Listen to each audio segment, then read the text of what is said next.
rock concert at school called Illusion. I would invite all the neighborhood kids over, and I asked the director of the show if I could add dance into the shows. So I asked a bunch of girls in the school if they wanted to be my backup dancers.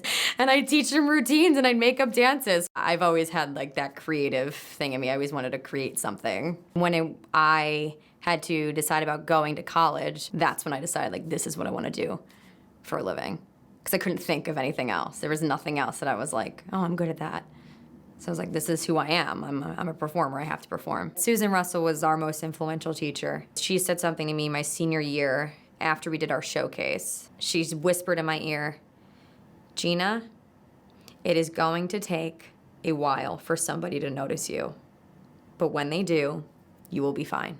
I was just in a really low spot and like not doing well at auditions, and I just was like, I have to get a job, I have to get a job. Because it had been a while since I had booked work as a performer. And then I started working at a gym, and I started experiencing knee pain. So I go to the doctor. It's like, well, let's take an MRI. We then started a tap video, and in between each take, I would lay on the ground and put my feet in the air because I was in so much pain. I wanted to cry.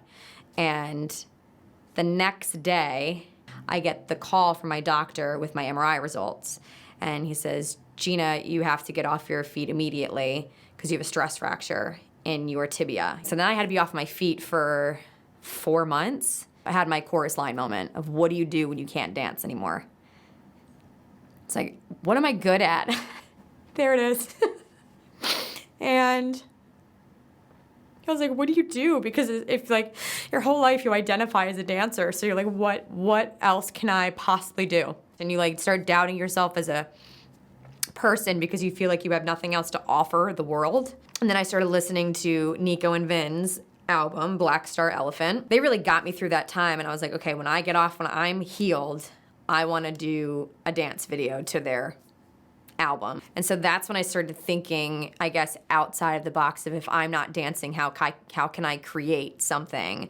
And thinking that I want to put people in my life that have inspired me to keep fighting and to keep going forward, and I want to spotlight them and showcase them. So that's really when I think I started getting back into the idea of creating and choreographing like I was when I was in 9th grade in my basement.